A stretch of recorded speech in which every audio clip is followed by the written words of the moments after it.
All right, Rich Casanova back in the Global Podcast Studios headquarters here in Atlanta, Georgia. And we've got the man of the hour, Dewayne Hart. He's the author of this Cybersecurity Mindset best-selling book. You can check it out on his site at DewayneHart.com, as well as Amazon, wherever you buy books. And also, he's the host of the Chief of Cybersecurity podcast, program produced right here in our studios. So it's our pleasure to have Dewayne here in the studio with us today. And today's topic is rather attention-grabbing. The headline is Toyota Scrambles to Patch Customer Data Leak. So this is a global entity. Obviously, most people around the world would know this. The vehicle manufacturer worldwide, over 370,000, let's call it almost 400,000 employees, pushing over $250 billion in revenue just last year. All right. And they have an issue with cybersecurity. They should have called Dewayne, right? So, talk about dropping the ball. Wow, we've got a lot of stats to share here with you. But Dewayne, let's before we jump into this case study, which I think is just fascinating. When you talk data leak, what does that entail? What are some variations of that? What does that mean? What are some examples of data being leaked? Well, in the cybersecurity industry, there's something called confidentiality. Okay. And information that should not be available to a certain group of people because of a need-to-know basis. Right. So when you have a data leak, that means that confidentiality is broken. That means an unauthorized source of nature has gained access to data. Now, it can happen because of maybe that the information is publicly exposed. So what I mean by publicly exposed is that there is no defenses, there is no protection standards in place. It's just readily open. Right. It's kind of like going to somebody's house and noticing that the front door is open. Right. All right. So you can come in and you can have whatever you want to. Right. So when we think about a data leak, it's similar to a water leak. Right. If you have a busted pipe, then what's going to happen? You're going to get a water leak. Right. So if cybersecurity is busted, then you're going to have a data leak. Right. You know what is so interesting about this is that as I was taking notes and I was going through and I was reading the article, and I brought into the thought of, okay, what are the possibilities of why this could happen? So what I always like to do is to go back to the proactive state and say, what if Toyota would have did XXX? Right. Now, I don't know why this problem existed, but I can tell you that if certain type of parameters was in place, and if that Toyota had a very strong cyber defense strategy, they would have prevented this from happening. Right. And you mentioned this. We're going to talk about a specific case study, but what's fascinating is that this actually, in the case of this company, has been a series of incidents, right? But let's talk about the recent one that's being referenced in Italy. The subtitle to that headline about Toyota scrambling to patch customer data leaks is this Japanese multinational accidentally, which I think is an operative, interesting word of choice of words, accidentally leaked access to its marketing tools, enabling attackers to launch phishing campaigns against its vast pool of customers in Italy. And we're talking of, affecting, the 400,000 employees, 25,000 people just within Europe. But in terms of their customer data, that's what's interesting. And you mentioned about people locking their door. I think about a real world situation that I think most people can relate to. There's a reason why when you go to the bank, there's a buffer between you, the teller, and the money, whatever, right? There's a firewall in terms of cybersecurity language that's set in place. And the vault, right, is set in place. There's a code to the vault. And finally, the ATM machine, you just can't go up there and just extract money. You need to follow decrypting protocol, and then it'll enter in your pen and have your card with you and so forth, right? So it's just not an open ATM, which is what this looks like. Right. There's a term we use in cybersecurity called defense in depth, which uses a layer type of security features. Okay. So that means that prior to someone going to the bank, well, you have to get through the gate. Right. And as you go through the gate, maybe you need to get access to the building. And you get access to the building, you need to get access to a computer room, right? And as you get access to the computer room, now you need access to a computer. But once you log on a computer, you are only given authorization to certain data stores or certain data based on your need to know information. So when I look at this issue here for Toyota, when I think about a defense in depth strategy, I am bringing up some terms here. Web application scanning, right? Okay. If you do web application scanning on a public-facing system, you would identify your weaknesses, right? Because a public-facing system is a system that the public can use that Toyota owns. Let's say, for instance, if someone goes and log on to a portal for Toyota and they can input information, right? Right. That is a public-facing system because it's not private. So that means that you can go to the internet and you can gain access to it. Now, it's perfectly good to have a system like that, especially when you have customers and they need to input information or they need to check all of their accounts. So part of those public-facing system is that when you have a weaknesses, which is like a vulnerability that can be exploited, and the word exploit means that you take advantage of the vulnerability and you cause harm. Right. Those type of issues has to be known because the organization should be doing auditing as you do your audits and your security assessments. And a security assessment is probably a biannual type of assessment where you maybe have a third-party firm or someone inside of your company to actually do some assessment tests to see where your weaknesses are and to see how you can be exploited. This is part of wearing that hacker's hat, okay? This is definitely part of wearing the hacker's hat. And I just want to bring up something else that's like very important. 18 months. 18 months? Right. Should have been 18 hours, 18 days, right? Yeah. So the question goes, where was their priority set?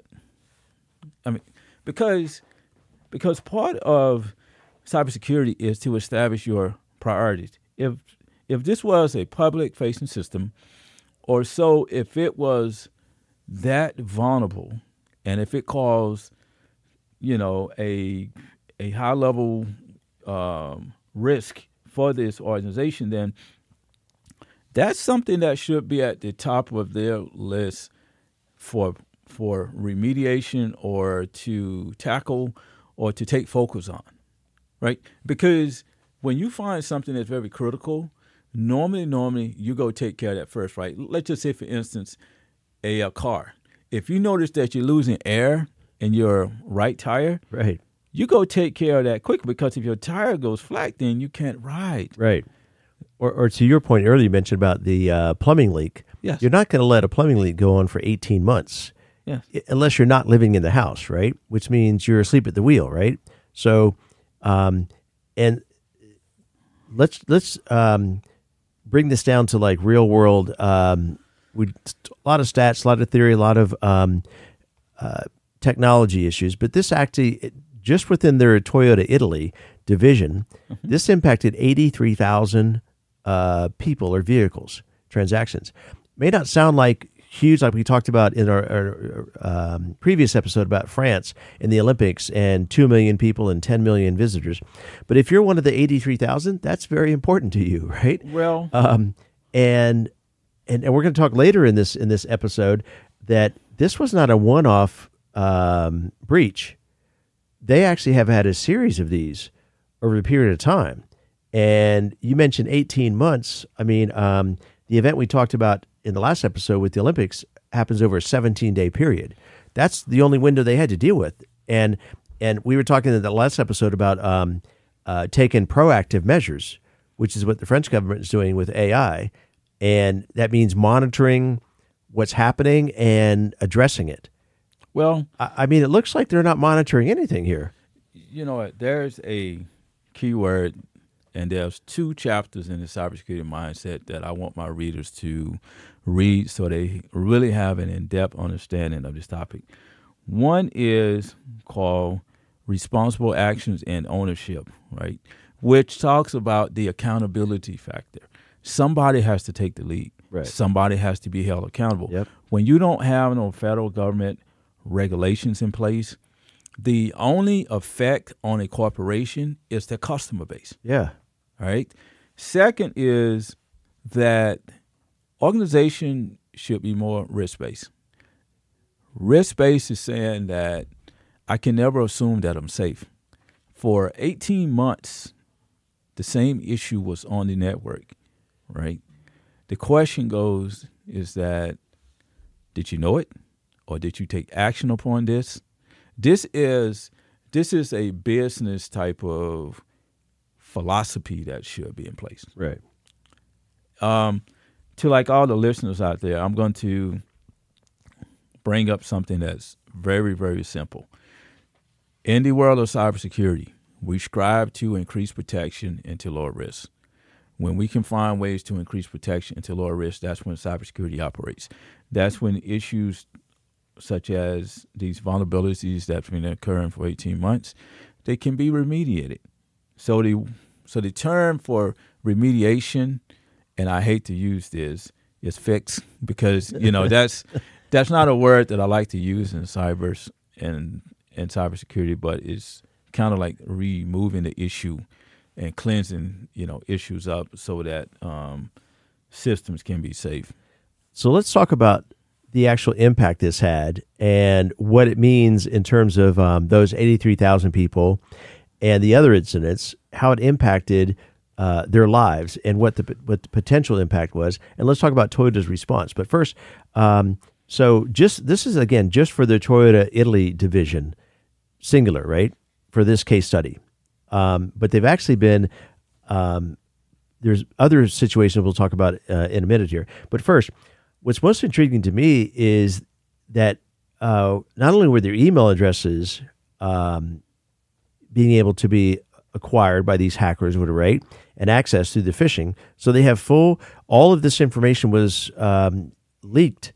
So the bad guys, if you will, have not only the email address, but also the SMS or their phone numbers, their cell phone numbers for those push notifications.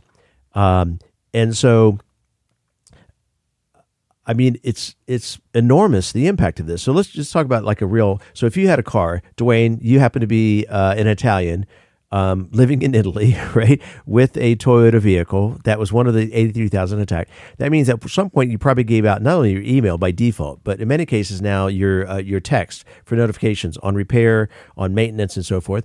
So this is not so far-fetched. So basically now you could get a text that appears directly from Toyota, not with a Gmail address or any other bogus address, a legitimate Toyota address that you're used to responding to, and saying, hey, Dewayne, it's time to pay for your warranty, and you can simply click on this link on your cell phone and pay for your warranty.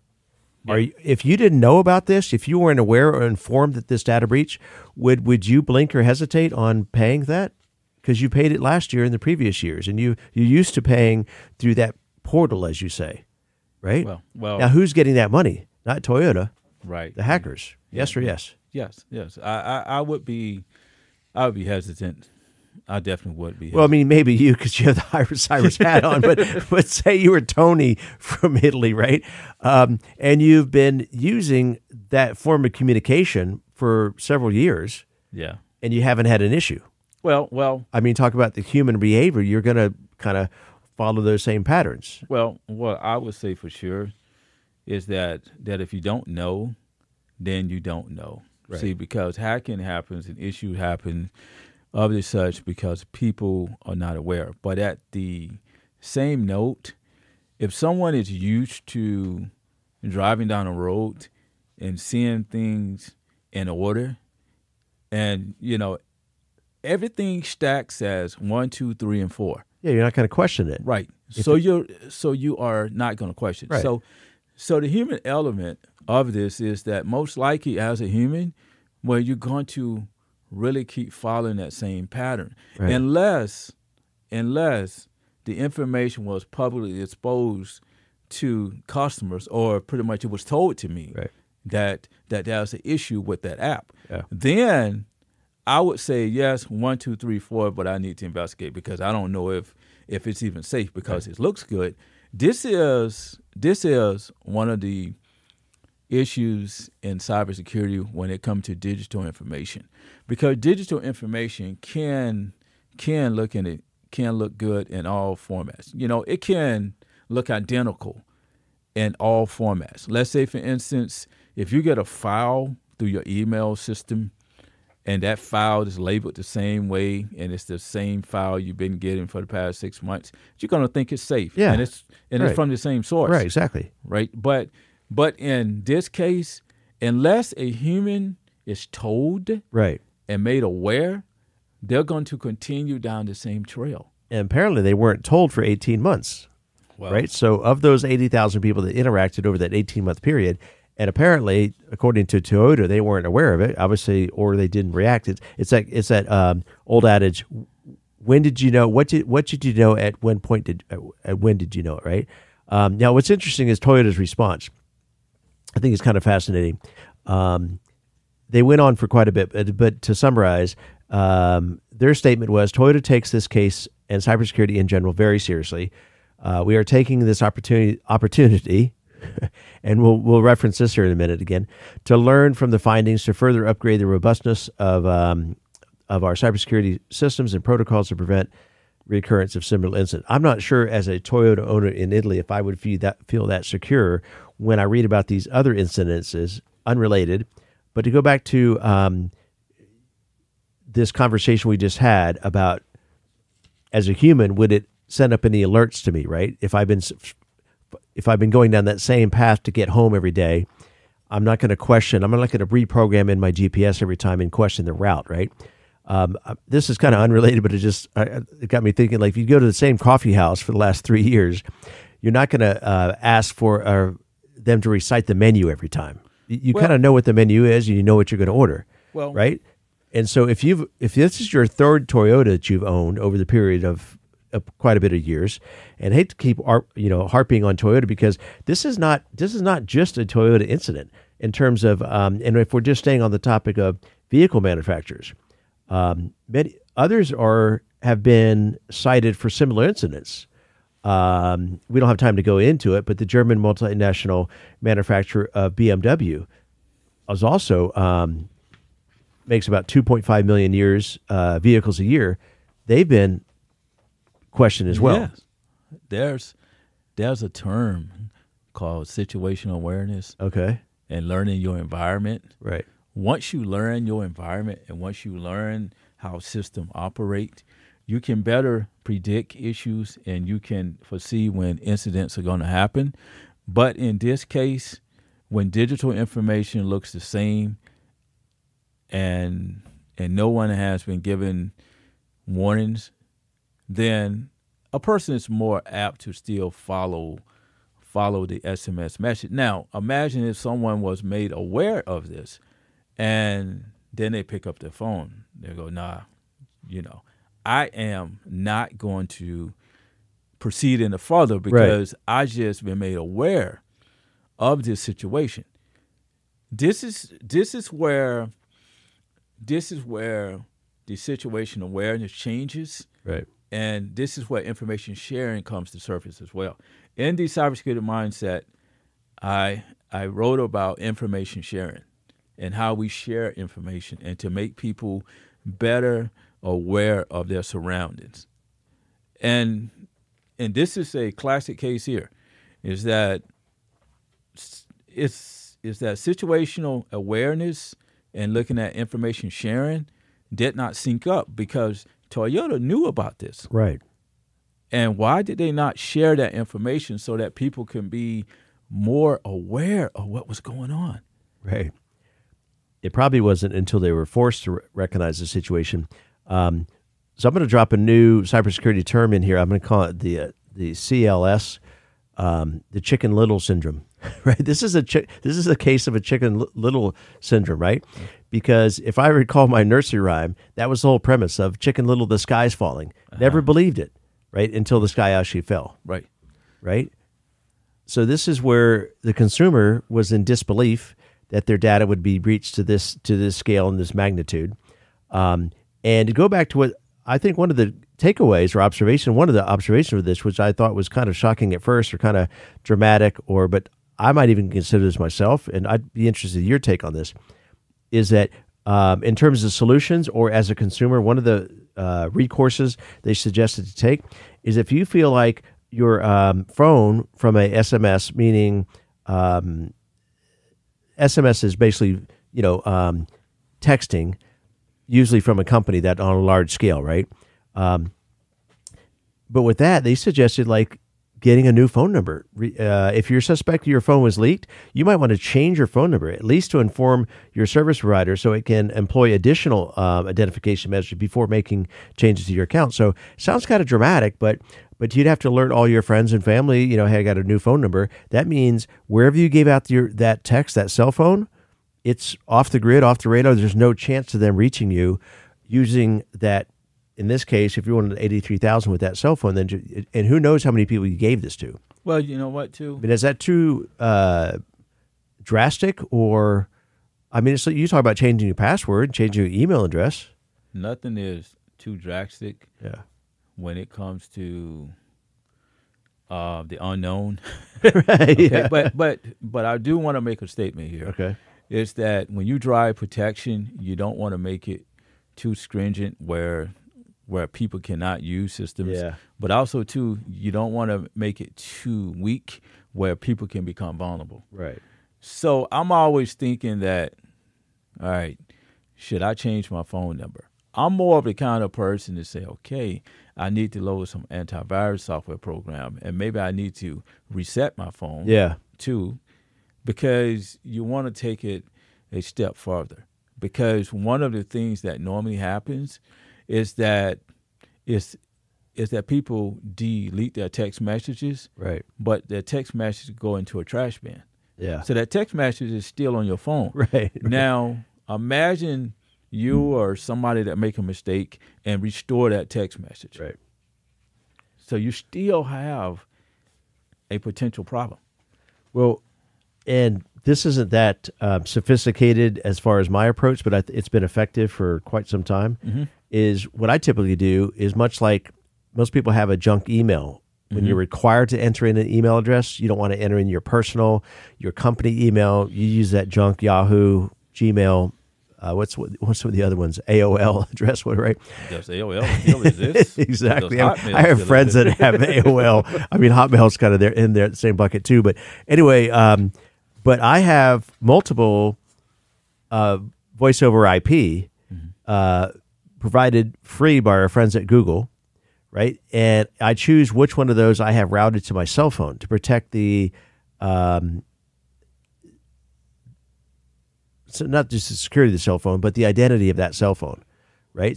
So if I'm required to enter in a phone number, I don't enter in my cell phone, but you enter in a Google voice for free, and then I can choose to have it routed or voicemails and everything else.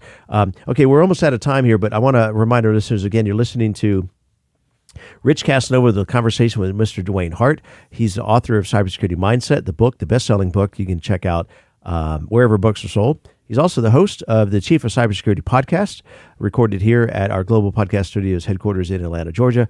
For everything you want to check out about cybersecurity, Dewayne Hart, his podcast, his YouTube, that's all found at DewayneHart.com. So, Dewayne, closing thoughts. Do we want to touch on some of these other incidents of data leaks, or what are your thoughts on this topic? Well, this topic goes in line with everything that you and I have been talking about in these podcast sessions and some of the YouTube live stream sessions, as well as the Cybersecurity Mindset, is that people don't react until an emergency happens. Right. Cybersecurity works best in the proactive state. Trying to come up with a definition or a statement on why your controls are in place now and what you're doing to clean things up is good. Right. But the easy approach is to be proactive. Right. And as I stated before, in this area of cybersecurity, there's auditing, there is web-based application scanning, where you scan those different web-based servers and so forth just to see those issues. But if you know that the issue is there, why wasn't it taken care of? Yeah. And I think that part of that is that some organizations do not understand the potential impact of risk, or really not a true risk, how could I say, believers and understanding how risk operates. It's just one small issue like that can cause that entire enterprise to fall down. Although it was for the phones, but imagine you have one vulnerability and it can be so detrimental and it can cause the entire infrastructure to go down, like in ransomware attacks. So you really have to take it seriously. And if you know that something exists, use your cyber senses, put on your hacker's hat, and activate the cybersecurity mindset. Well said, sir. And one thing we didn't touch on is in addition, we mentioned emails and private data and so forth, and their SMS or cell phone, is that they said, in addition to the incident we were just talking about, 2 other incidents last year, it confirmed the data leak of nearly 300,000 customers. And I guess in addition to the email addresses and so forth, is it also impacted, it exposed via the customer's app. So if you downloaded that app, and I don't know if we've really talked on an episode about that. That'd be a fascinating conversation to have. Typically we think about attacking your email address. But again, when you're creating credentials anywhere online, and most people love their apps on their phone. In this case, the app was actually compromised as well, right? So, and then, not that they're having a great day according to this conversation, but also this January, the Toyota Motor Indian, we were talking about at Italy, but their Indian business disclosed a data breach, saying some customers' personal information might have been exposed. So it's just, thanks for bringing this to the forefront. And I think it just, to the listener, it should cause them to kind of pause, right? And take a step back and contemplate who they're giving the information to. And I think the average consumer is going to start asking these questions. Well, you know what? The consumer should go ask those questions, but I'm going to make a statement here. This is not the first time. Yeah. Okay. So where's the due diligence? Right. Where's the due care? Right. Where's that cyber-focused attitude? Where is the idea of trying to drive cybersecurity to a level where it can protect enterprises? But from a cybersecurity standpoint, it was overlooked. And when something is overlooked, then who do we blame for this? Most corporations are not held under federal regulations, so it only becomes a legal issue, because now with certain companies, they can be held accountable through legal reasons, and the liability factor is very high. So when corporations really have to take things seriously, especially if you know that you have a potential issue, and this can boil into a lot more issues. Now, although this is the only information that the public has, right? All right, that's the scary part, and also the tip of the iceberg. Yeah, it could even go on. Yeah, we can go on and talk about this for days, but now, nearly 300,000 customers. That is a large user base of people. Big time. There's most U.S. cities. I was on citydata.com researching some cities for our tour, and there's not too many cities that even get close to that population. Just talking about the U.S., right? And we're talking 300,000 customers. I'll kind of finish on this. I'm going to do a spin on the old adage. So what do you think about this, Dewayne? In closing, I'm going to say, breach me once, shame on you. Breach me twice, shame on me. Right? That's where the customer needs to step in, because accidents will happen, things will happen. But if there's multiple incidents, the first one, hey, that's that's on you, right? But if it happens to me more than once, that's on me now to be, as a consumer, to be proactive and start asking these questions in advance. What are you doing with my data? What security protocol do you have in place? If they don't have the right answers, you might want to look otherwise. Well, it destructs a trusted relationship. Yeah, big time. It's hard to get that back. Right? Because your consumer confidence and your client confidence is probably going down to an all-time low. And if that happens, then it affects your organization and their profits. Because I've always stated that businesses are the mediator between the customers and cybersecurity.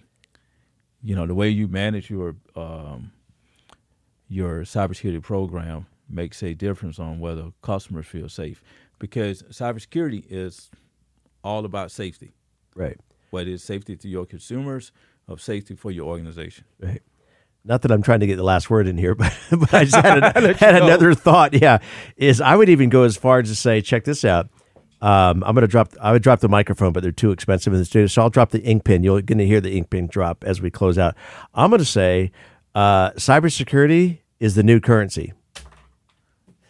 Wow. Right? That was a pin drop because I'm not dropping our expensive microphones. Ladies and gentlemen, you have just witnessed podcast studios here. We're making history, man. We're making history. And we're making waves. We're making impact. Again, repeat that phrase for me one more time. Cybersecurity is the new currency. Because your data is being traded. Now, at what cost to you as a consumer? Wow. Right, that's the next chapter in your prologue to your book. But we're out of time. We are actually stacking our papers now, so that's the official sign we're ending this episode. Take care. Absolutely. See you guys next time.